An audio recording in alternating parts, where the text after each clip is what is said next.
Hello friend, आपका फिर से बहुत बहुत स्वागत है। आज की इस वीडियो में हम बात करेंगे पैरेलल और सीरीज सर्किट के बारे में कि पैरेलल और सीरीज सर्किट क्या होता है और ये कैसे काम करता है। तो उसके बारे में हम स्टेप बाय स्टेप बात करेंगे। जितने भी सर्किट होता है, सर्किट मतलब जो पीसीबी होता है, जो सर्किट बोर्ड होता है, उसके अंदर जो कंपोनेंट लगे होते हैं, कंपोनेंट मतलब जैसे register, capacitor, transistor, transformer, diode, MOSFET, ये जितने भी कंपोनेंट लगे होते हैं ये दो कंडीशन में होते हैं, चाहे वो पैरेलल में हो सकता है या सीरीज में हो सकता है। ठीक है, तो इन दोनों के बारे में हम स्टेप बाय स्टेप बात करेंगे कि पैरेलल क्या होता है, सीरीज क्या होता है और उसके अकॉर्डिंग पैरेलल के अकॉर्डिंग उसकी वैल्यू को हम कैसे कैलकुलेट करेंगे, सीरीज के अकॉर्डिंग उसकी वैल्यू को हम कैसे कैलकुलेट करेंगे। ठीक है, तो सबसे पहले बात करते हैं पैरेलल सीरीज के बारे में। तो सीरीज में आप देख सकते हैं कि जैसे एक ही ट्रैक के अंदर अगर स्टेप बाय स्टेप मतलब एक के बाद एक अगर कंपोनेंट लगा होता है तो वो कंपोनेंट जो होता है वो सीरीज में होता है। ठीक है, जैसे आप यहाँ देख सकते हैं, जैसे एक बैटरी लगा हुआ है, इससे यहाँ से ये सप्लाई जा रहा है और ये रजिस्टर लगा हुआ है और रजिस्टर के दूसरे एंड पे एक और रजिस्टर जुड़ा हुआ है और इसके एंड से फिर एक और रजिस्टर जुड़ा हुआ है और इससे जाके यहाँ पे सर्किट कंप्लीट हो गया।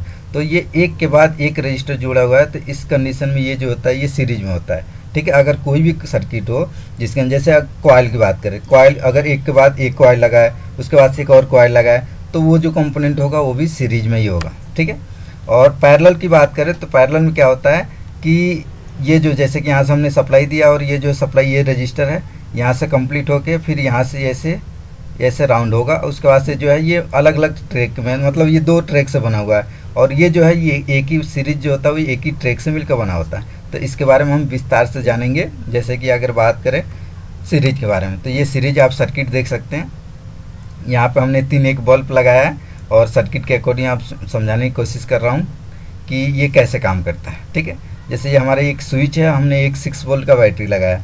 ठीक है, जब हम इसको स्विच को ऑन करते हैं तो यहाँ से जो पॉजिटिव सप्लाई है इस स्विच के थ्रू इस बल्ब पे जाता है और यहाँ से इसके दूसरे एंड से फिर इस बल्ब पे जाता है और यहाँ से होते हुए इस बल्ब पे जाके और यहाँ से होते हुए ये सर्किट यहाँ पे आके कंप्लीट हो जाता है, जिससे ये बल्ब जो है ग्लो करने लगता है, मतलब ऑन हो जाता है। ठीक है, तो ये जो है ये सीरीज में लगा हुआ है, मतलब स्टेप बाय स्टेप एक के बाद आप देख सकते हैं, एक के बाद जो है एक लगा हुआ है, इसके बाद ये लगा हुआ है और इसके बाद ये कंपोनेंट लगा हुआ है, ये वो बल्ब लगा हुआ है और उसके बाद ये सर्किट कंप्लीट। तो एक ही सर्किट के अंदर जो है ये कंपोनेंट लगा हुआ है। ठीक है, अगर यहाँ स्विच ऑफ कर देते हैं तो ये तीनों बल्ब जो है एक साथ ऑफ हो जाएगा। इसमें निगेटिव मतलब ये इसमें डिसएडवांटेज ये है कि अगर ये सर्किट अगर कहीं से ब्रेक हो जाए या कोई भी एक बल्ब जो है अगर ब्रेक हो जाता है या ओपन हो जाता है यानी ख़राब हो जाता है, तो उस कंडीशन में जो है ये दो जो और जो लगे हुए हैं ये सर्किट जो है ये भी काम करना बंद कर देगा, क्योंकि ये जो है एक ही ट्रैक के अंदर, एक ही सर्किट के अंदर ये लगा होता है। ठीक है, तो जो भी कोई भी कंपोनेंट, कोई भी सर्किट के अंदर जो कंपोनेंट है या कोई भी डिवाइस है, अगर वो एक ही ट्रैक के अंदर लगा है वो सीरीज में होता है। ठीक है, यहाँ पे आप देख सकते हैं एक और सर्किट है, जैसे कि ये रजिस्टर से होते हुए फिर इस रजिस्टर से होते हुए फिर इस रजिस्टर से, ये सीरीज के कंपोनेंट है। पैरेलल की बात करें तो पैरेलल में आप देख सकते हैं कि जैसे यहाँ पे दो बल्ब हैं और दोनों बल्ब का जो दोनों पॉइंट है, जैसे यहाँ से हमने 6 वोल्ट की सप्लाई दिया और यहाँ पे देने के बाद जो है यहाँ से पॉजिटिव सप्लाई इस बल्ब पे गया। ठीक है, और यहाँ से दूसरे एंड से आउट होके ये निगेटिव पॉइंट पे पहुँच गया और यहाँ से भी पॉजिटिव पॉइंट हमने दिया यहाँ पे और इधर से दूसरे साइड से निगेटिव पॉइंट पे यहाँ पे पहुँच गया। तो इसमें क्या हो गया कि ये दोनों बल्ब जो है वो अलग अलग सर्किट से अटैच है, मतलब एक ही ट्रे के अंदर नहीं लगा है। इसमें जो है बेनिफिट ये है कि जैसे अगर एक बल्ब खराब हो जाता है या अगर ये सर्किट ब्रेक हो जाता है या ये सर्किट ब्रेक हो जाता है तो वो एक ही ये जो बल्ब है यही ख़राब होगा, ये बल्ब ख़राब नहीं होगा, या इसका सर्किट अगर ब्रेक होगा तो ये बल्ब ख़राब नहीं होगा। तो इसमें जो है यही बेनिफिट होता है। और इसमें होता क्या है कि अगर इस सर्किट के अंदर जैसे रजिस्टर हम लगाते हैं तो अगर रजिस्टर की वैल्यू बढ़ेगा तो करंट की भी वैल्यू बढ़ेगा। ठीक है, मगर पैरेलल में, सीरीज में क्या होता है कि अगर हम रजिस्टर की वैल्यू बढ़ाते हैं तो करंट इसमें क्या होगा, कम होगा। ठीक है, जैसे कि हमने यहाँ 6 वोल्ट की सप्लाई दिया तो 6 वोल्ट की जो सप्लाई दिया तो 6 वोल्ट की जो सप्लाई है वो यहाँ पे तीनों बल्ब पे बराबर बराबर मिलेगा, मतलब जो है अलग 6 वोल्ट में ये डिवाइड हो जाएगा। जैसे 2 वोल्ट इसको मिल गया, 2 वोल्ट इसको मिल गया और 2 वोल्ट इसको मिल गया, जिससे कि ये जो बल्ब है जो ये प्रॉपर ग्लो नहीं करेगा। ठीक है, क्योंकि इसको सप्लाई जो है 6 वोल्ट जो है अलग अलग जो है उसमें सब में बढ़ जा रहा है, मगर पैरेलल में जो है ऐसा नहीं होता है। पैरेलल में जो है 6 वोल्ट की सप्लाई यहाँ पे भी मिलेगी और 6 वोल्ट की जो सप्लाई वो यहाँ पे भी मिलेगा, जिससे ये बल्ब जो है प्रॉपर ग्लो करेगा, मतलब ये प्रॉपर लाइट देगा सही से। ठीक है, तो इसमें ये बेनिफिट होता है। और इसमें यही है कि जो अगर हम रजिस्टर या कोई कंपोनेंट लगाते हैं, जैसे रजिस्टर लगाते हैं, अगर रजिस्टर की वैल्यू ज़्यादा होगा तो करंट भी इसका जो है वो बढ़ेगा। मगर सीरीज में ये होता है कि अगर रजिस्टर की हम वैल्यू बढ़ाएंगे तो करंट की वैल्यू जो होगा वो कम होगा। ठीक है, तो ये पैरेलल और सीरीज होता है। अब इसकी हम जैसे रजिस्टर की कोडिंग है, इसको हम कैसे निकालेंगे, पैरेलल हो या सीरीज में हो।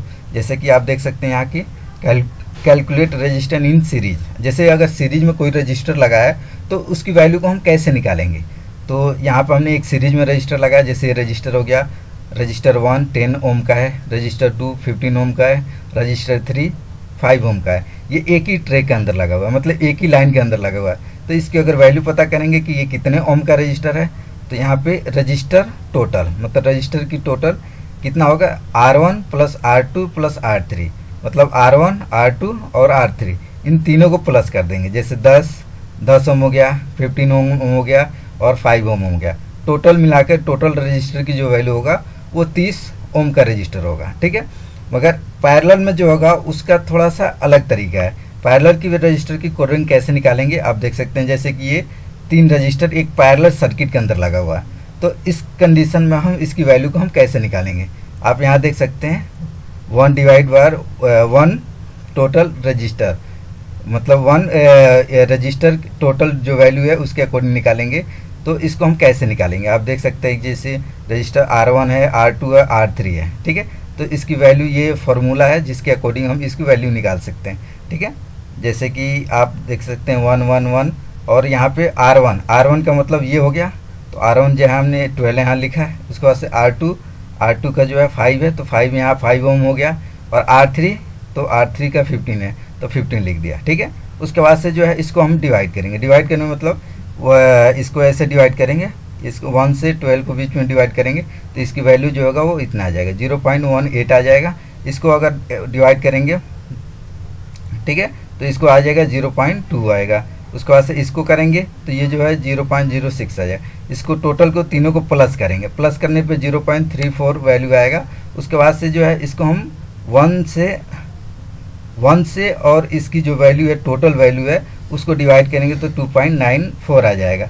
तो इसके अकॉर्डिंग हम रजिस्टर की जो है सीरीज में वैल्यू पता कर सकते हैं कि इसकी जो है वैल्यू कितनी है स्टेप बाय स्टेप। ठीक है, तो आप इसको आप एक बार देख के समझ सकते हैं कि इसकी वैल्यू कैसे हमें निकालना है। सिंपल तरीका है, चाहे वो 4 रजिस्टर लगाओ या 5 हो या 6 लगाओ। अगर पैरेलल में लगा है तो उसकी जो फॉर्मूला इसके अकॉर्डिंग आप इसकी वैल्यू को आप स्टेप बाय स्टेप निकाल सकते हैं। ठीक है, और अगर सीरीज की बात करें तो सीरीज जो है बहुत सिंपल है। वो अगर हम रजिस्टर की जो भी वैल्यू सीरीज में लगा उसको प्लस कर देंगे, रजिस्टर की वैल्यू दिखा देंगे। ठीक है, अगर ये आपको वीडियो अच्छा लगे तो लाइक शेयर और सब्सक्राइब जरूर कीजिए। ओके, धन्यवाद।